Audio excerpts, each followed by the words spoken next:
கல்யாணத்துல ஆண்டவன் என்ன எழுதியிருக்கான்னு தெரியல. இதனால நாம 2 பேரும் ரொம்ப கஷ்டப்படுறோம். என்ன பண்றதுன்னு தெரியல.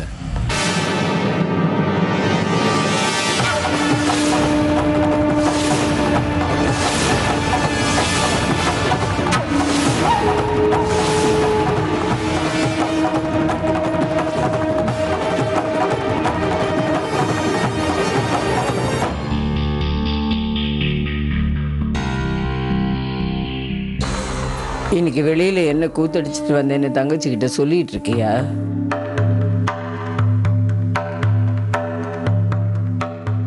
இல்ல என்ன பண்ணலான்னு அவகிட்ட கேட்டுட்டு இருக்கியா?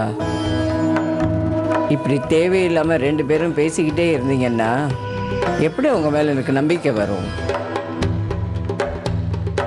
அந்த கடவுள் எவ்வளவு அழகான அமைதியான பொண்டாட்டியை உனக்கு கொடுத்துருக்கான். அவ கூட நிம்மதியான வாழ்க்கையை வாழறதுக்கு உனக்கு தெரியலையா? லட்சம் தடவை நானும் உனக்கு சொல்லிட்டேன். ஆனா உன் மரம் மண்டையில் அதெல்லாம் ஏறுற மாதிரியே தெரியல. நீயும் ஒரு பொண்ணு தானே, அந்த பொண்ணு கூட சந்தோஷமா வாழுன்னு உனக்கு எடுத்து சொல்ல. நீ சொன்னதான் உங்க அண்ணன் அப்படியே கேட்பானே. மாதாராம்ஜி, கோயில்ல இருந்து ஐயர் வந்து உங்களுக்காக காத்துக்கிட்டு இருக்காரு. வரேன்னு சொல்லு. ம். ஒரு பிளாது பசங்க.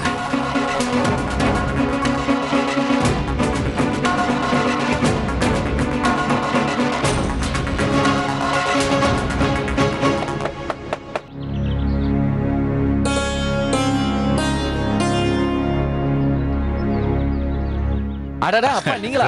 வாங்க வாங்க. நல்லா வாங்க பாட்டி. ராதே ராதேமா. ராதே ராதே. ராதே ராதே. ராதே ராதே. இவ்வளவு நாள் கழிச்சு பாக்குறோம், ரொம்ப சந்தோஷமா இருக்கு. திடீர்னு எப்படி வந்தீங்க நீங்க? அது வந்து வாங்க உள்ள வாங்க. வாங்க வாங்க வாங்கம்மா, வாங்க உட்காருங்க சாஸ்திரி. வாங்கம்மா உட்காருங்க. உட்காருங்க. சம்பந்தி இந்தாங்க. இதெல்லாம் எதுக்கு? பொண்ணு கொடுத்த வீட்டுக்கு வெறும் கையோட எப்படி வர்றது? அதான் சம்பந்தி இதெல்லாம். இருக்கட்டும், உட்காருங்க. உட்காருங்க. ராதே ராதே. அரண்மனை மாதிரி இருந்த அந்த பங்களா எங்க? தீப்பொட்டி மாதிரி இருக்கிற இந்த வீடு எங்க?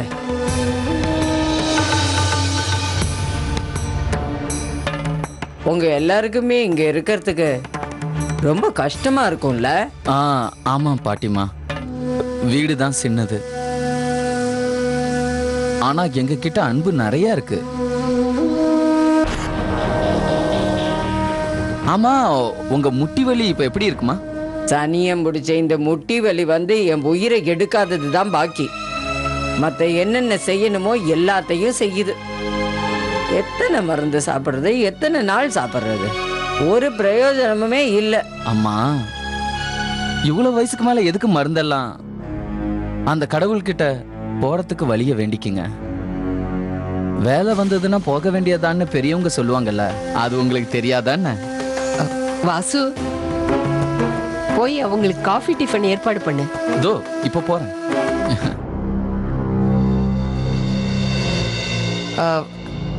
அம்மா தேவிகங்க, அவங்க ஏன் உங்க கூட வரல? அவளும் எங்களோட வர்றதா தான் சொன்னா சம்பந்தி. ஆனா வீட்டுல யாரும் இல்லாததுனால அவளால வர முடியாம போயிடுச்சு. அது வந்து நான் அம்மாவை வைத்தியத்தை காட்டிட்டு போலாமேன்னு கூட்டிட்டு வந்தேன். அப்படியே உங்களையும் பார்க்கலான்னு வந்தேன். ராதிகாவையும் பார்த்து 4 வார்த்தை பேசலாமேன்னு. ராதிகா எப்படி இருக்கா? எங்க இருக்கா? உங்க பொண்ணு ராதிகா ரொம்ப நல்லாவே இருக்கா. அவ புண்ணியத்தால நாங்க எல்லாருமே இந்த 5 வருஷமா ரொம்ப நல்லாவே இருக்கோம். உண்மையை சொல்லட்டுமா சாஸ்திரி, நீங்க எங்க வீட்டுக்கு மருமகளை தரல, ஒரு மகளை தந்திருக்கீங்க. இந்த 5 வருஷத்துல அவ எவ்வளவு கஷ்டங்களை சமாளிச்சு எங்களை காப்பாத்திருக்கா தெரியுமா? எங்க சின்ன மருமக இல்லைன்னா நாங்க இவ்வளவு நாள் இருந்திருப்போமோ இல்லையோ. அவ இன்னும் தன்னோட நம்பிக்கையை விட்டு கொடுக்கவே, தேவா தன்னை விட்டு போகலேன்னு நினைக்கிறா. அவளை பொறுத்த வரைக்கும் அவ நம்பிக்கையில அவ ஜெயிச்சிருக்கான்னு தான் சொல்லணும். ஆமா சாஸ்திரி, அவ நம்பிக்கை ஜெயிச்சிடுச்சு. நீங்க என்ன சொல்றீங்க? ஆமா சாஸ்திரி, நம்ம தேவா உயிரோட இருக்கான்.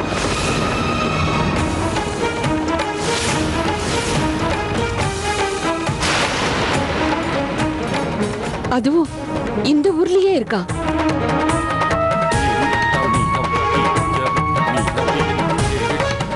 கடவுளே, உனக்கு எப்படி நன்றி சொல்றதுன்னே தெரியல.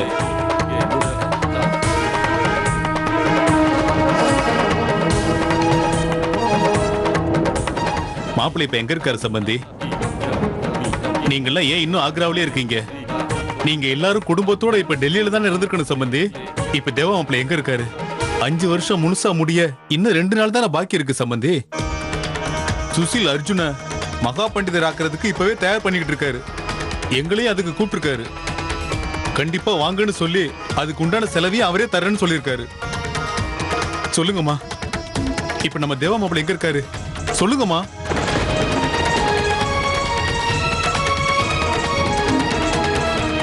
என்னாச்சு சம்பந்தி? நீங்க எதுவுமே பேச மாட்டேங்கிறீங்க. சாஸ்திரி ஐயா, நம்ம தேவா நமக்கு கிடைச்சிட்டான்.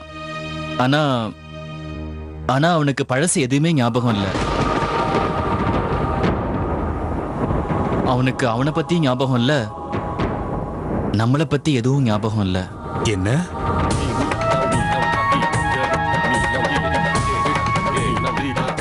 அத பத்தி நினைச்சு நீங்க கவலைப்பட வேண்டாம். உங்க பொண்ணு இருக்கால, அவளுக்கு முழு நம்பிக்கை இருக்கு. தேவாவோட ஞாபக சக்தி திரும்ப கொண்டு வந்துருவா. இப்ப கூட அவ சந்தன்பூர் தான் போயிருக்கா, தேவாவை தேடிக்கிட்டு. சம்பந்தி, என்னுடைய எல்லா ஆசைகளையும் விருப்பங்களையும் அந்த கண்ணுகிட்டயே விட்டுட்டு அவர் இதுவரைக்கும் என் பொண்ணுக்கு துணையா இருந்தாரு, இதுக்கப்புறமும் இருப்பாரு.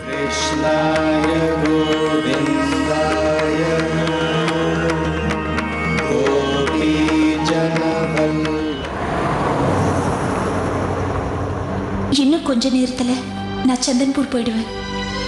அங்க போய் எப்படிப்பட்டாது நான் அவரை சந்திச்சு அவரோட பழைய ஞாபகங்களை திரும்ப கொண்டு வருவேன். இந்த தடவை என்னை பார்த்தா கண்டிப்பா அவருக்கு ஞாபகம் வந்துடும். தேடி தேடி பிருந்தாவனத்துக்கு வந்தது எல்லாம் அவருக்கு ஞாபகம் வரும். நாங்க 2 பேரும் எப்படி சந்திச்சுக்கிட்டோங்கிறதும் அவருக்கு ஞாபகம் வரும்.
அவர் அடிக்கடி என்னை பார்க்க வருது, மறைஞ்சிருந்து என்னை பார்க்கறது, நான் அவர்கிட்ட பேசாம போனாலும் விடாப்பிடியா என்னை பின்தொடர்ந்து வருது.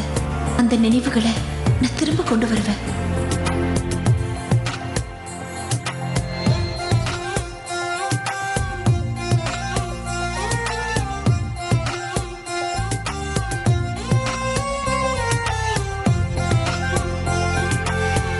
அதை நினைக்கும் போது இப்பவும் என் மனசுல ஒரு இனம் புரியாத சந்தோஷம் ஏற்படுது.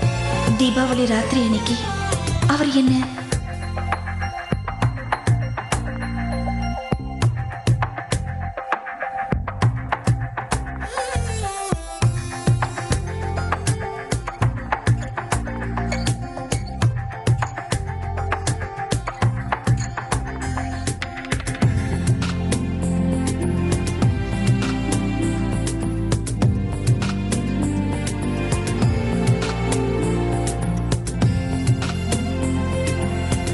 எனக்கு கொடுத்த ஒவ்வொரு வாக்கும் இப்பவும் என் மனசுல பசுமையா நம்பிக்கையா இருக்கு. நான் உனக்கு வாக்கு தரேன், இந்த வாழ்க்கை முழுக்க நான் உன்னை பத்திரமா வச்சு பார்த்துப்பேன்.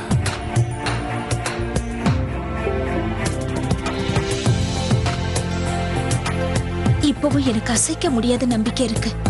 நாம 2 பேரும் மறுபடியும் ஒண்ணு சேர்ந்து என்னைக்கும் சந்தோஷமா வாழ்வோம். யாத்திரையை முடிச்சுக்கிட்டு எப்ப போகலான்னு இருக்கீங்க? நாளைக்கே திரும்பி போகணும் மாதாராம்ஜி. போறதுக்கு முன்னாடி உங்களை நான் பார்த்துட்டு போலான்னு வந்தேன். ஒரு சின்ன நம்பிக்கையோட தான் உங்களை பார்த்துட்டு போலான்னு வந்தேன். சொல்லுங்க பண்டிட், என்ன உதவி நான் உங்களுக்கு பண்ணணும்? சொல்றேன் மாதாராம்ஜி, உங்க தயவால தான் என்னுடைய குடும்பமே ஓடிக்கிட்டு இருக்கு. 5 வருஷம் நான் இங்க ஊர்ல இல்ல, அதுக்குள்ள நீங்க அந்த கோயிலை வேற யாருக்கோ கொடுத்துட்டீங்க. அந்த கோயிலை எனக்கு திரும்பவும் கொடுத்தீங்கன்னா என்னோட குடும்பத்தை நடத்துறதுக்கு ரொம்ப உதவியா இருக்கும். அதுல என்ன சந்தேகம் பண்டிட், அந்த கோயில் எனக்கு எவ்வளவு சொந்தமோ அவ்வளவு சொந்தம் உங்களுக்கும் இருக்கு. நாளையிலேருந்து அந்த கோயிலில் நீங்கள் பூஜை பண்ண ஆரம்பிச்சிடுங்க. அது மட்டும் இல்லை, நீங்கள் 5 வருஷத்துக்கு முன்னால் எங்களுக்காக பெரிய உதவி பண்ணியிருக்கீங்க. அந்த உதவிக்கு நான் உங்களுக்கு தட்சிணை கொடுத்து தானே ஆகணும். ஆனால் நீங்கள் அதுக்குள்ள யாத்திரை கிளம்பி போயிட்டீங்க. தட்சணையா? அப்படி என்ன பண்ணினேன் நான் மாதாராம்ஜி? பின்ன என்ன பண்டிட்ஜி, உங்கள் கோவிலில் தானே என் பொண்ணு கனிகாவுக்கு ரகசியமாக நீங்கள் கல்யாணத்தை பண்ணி வச்சிங்க. உங்கள் ஆசீர்வாதத்தால் தானே அபே மாதிரி எனக்கு ஒரு தங்க மாப்பிள்ளை கிடச்சிருக்காரு. நீங்கள் செஞ்ச அந்த உதவிக்கு நான் பதில் உதவி செய்ய வேண்டாமா? உங்களுக்கு நான் நன்றி சொல்கிறதோட தட்சிணையும் தரேன். என்ன அப்படி சொல்லிட்டீங்க மாதாராம்ஜி? யாரோ உங்களுக்கு தப்பா சொல்லியிருக்காங்க. நீங்க என் குடும்பத்துல விளக்கேத்திருக்கீங்க. உங்க பொண்ணு கல்யாணத்தை உங்களை கேட்காம நான் எப்படி பண்ண முடியும்?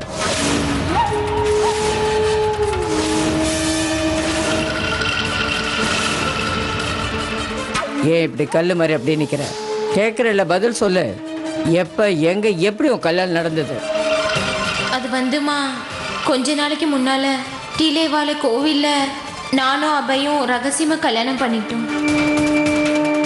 அந்த கோயில் குருக்கள் இருக்கார்ல, அவர் தான் எங்க கல்யாணத்தை பண்ணி வச்சாரு. அவர் தான் எங்க கல்யாணத்துக்கு சாட்சி.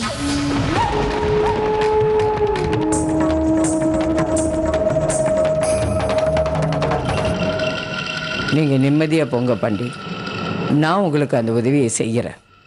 ரொம்ப நன்றி மாதாராம்ஜி. அப்படின்னா எனக்கு உத்தரவு கொடுங்க.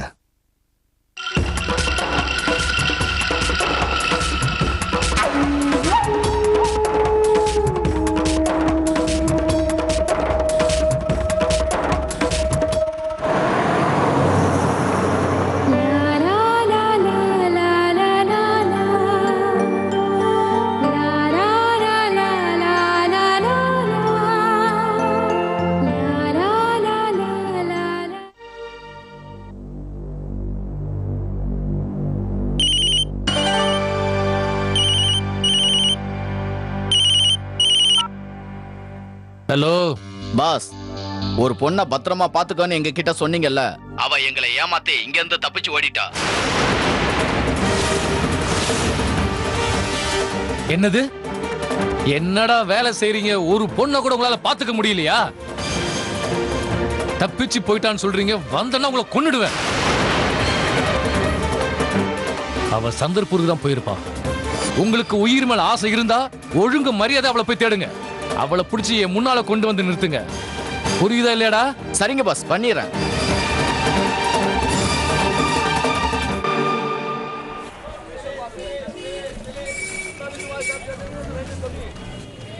பண்டிதரையா, ராதே ராதே. பண்டிதரையா, சந்தன்பூர் எங்க இருக்கு? இதான்மா சந்தன்பூர். இதுவா? ஐயா, ஒரு நிமிஷம் நில்லுங்க. இங்க ஒரு பெரிய ஹோட்டல் கட்டுறதுக்காக ஆக்ரால இருந்து வந்திருக்காங்க. அவங்க எங்க இருக்காங்கன்னு உங்களுக்கு தெரியுமா? எனக்கு அதை பத்தி எதுவும் தெரியாதுமா.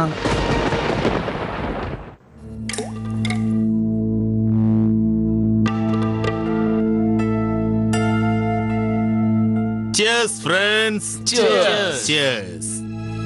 இதுக்கப்புறம் டெய்லி நாம எல்லாரும் இப்படித்தான் இருக்க போறோம். என் மக அர்ஜுன் மகா பண்டிதர் ஆகணுங்கிறது மட்டும்தான் என்னோட ஆசை. அந்த ஆசை இப்ப நிறைவேறிடுச்சுன்னே எல்லாரும் நினைச்சுக்கங்க. ராதே ராதே சுஷில் தம்பி.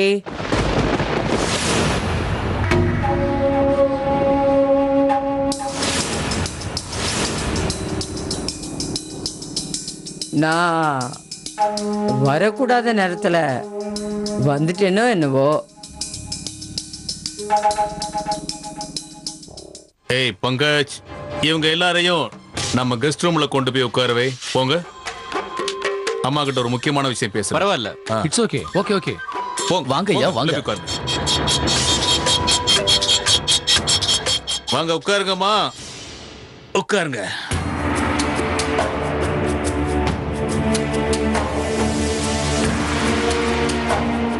என்னாச்சுமா?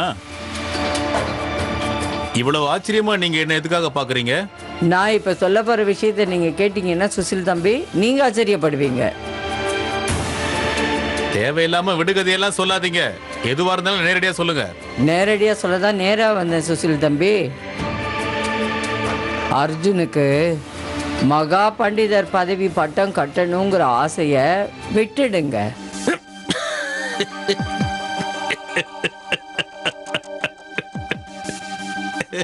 நீங்க சொல்றத நான் அப்படியே கேட்டுக்கணுமா என்ன? உங்களுக்கு ஏதாவது ஆயிடுச்சாமா? சரி சொல்லுங்க சொல்லுங்க, என்ன விஷயம் சொல்ல வந்தீங்க அதை முழுசா சொல்லுங்க. அத சொல்லதான் வந்திருக்கேன், நீங்க கவனமா கேட்டுக்கங்க.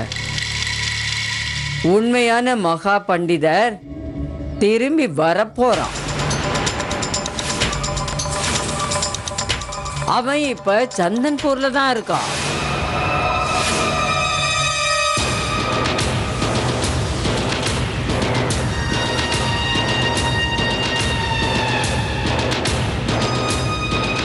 தேவா உயிரோட இருக்கானா? தேவா மாப்பிள்ள திரும்பி தான் வரப்போறான். அந்த ராதிகா தான் போய் அவனை கூட்டிட்டு வர போயிருக்கா. அவ மட்டும் பழைய ஞாபகத்தெல்லாம் தேவாவுக்கு திரும்ப கொண்டு வந்துட்டான்னா அடுத்த மகா பண்டிதர் தேவாதான். அவனுக்கு ஞாபகப்படுத்த போயிருக்காளா? தேவா மாப்பிள்ளைக்கு தான் ஆக்சிடென்ட்ல ஞாபகம் எல்லாம் மறந்து போயிடுச்சே.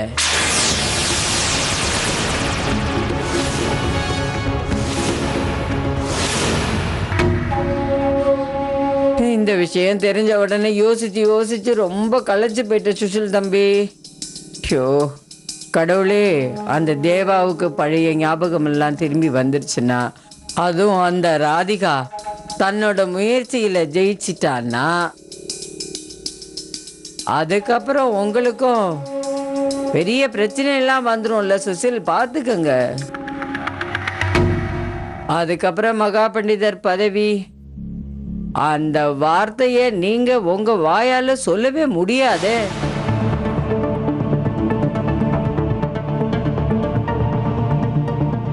சரி, அப்ப நான் கிளம்புறேன் சுஷில் தம்பி. ராதே ராதே. நீங்க உங்க நண்பர்கள் கூட ஏதோ ஜாலியா இருந்தீங்கல்ல, ஒருவேளை உண்மையான தேவா கிடைச்சிட்டானா, உண்மையான மகா பண்டிதர் கிடைச்சிட்டானா, அப்புறம் இந்த சந்தோஷம்லாம் போயிடும்ல உங்களை விட்டு.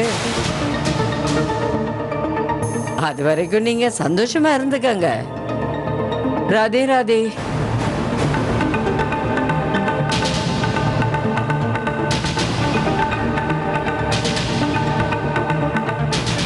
இல்லம்மா, இல்ல. நான் இதுவரைக்கும் எந்த நாளுக்காக காத்துக்கிட்டு இருந்தனோ அந்த நாள் இப்ப கிட்ட வரும்போது அந்த அதிகாரத்துல இருந்த தேவாவா இருந்தாலும் சரி, வேற யாரா இருந்தாலும் சரி, நான் விட்டு கொடுக்கவே மாட்டேன். விட்டு கொடுக்க மாட்டேமா?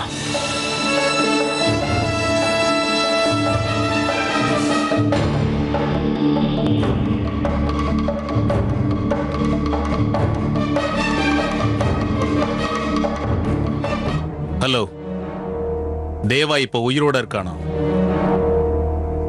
நீங்க இப்பவே சந்தன்பூருக்கு கிளம்பி போய் அவனை உடனடியா தீர்த்து கட்டுங்க. ஒருவேளை நீங்க அவனை கொல்லாம திரும்பி வந்தீங்கன்னு வச்சுக்கங்களேன், உங்க உயிரை எடுக்கிறதுக்கு நான் இங்க காத்துக்கிட்டு இருப்பேன். உடனடியா கிளம்பி போங்க போங்க.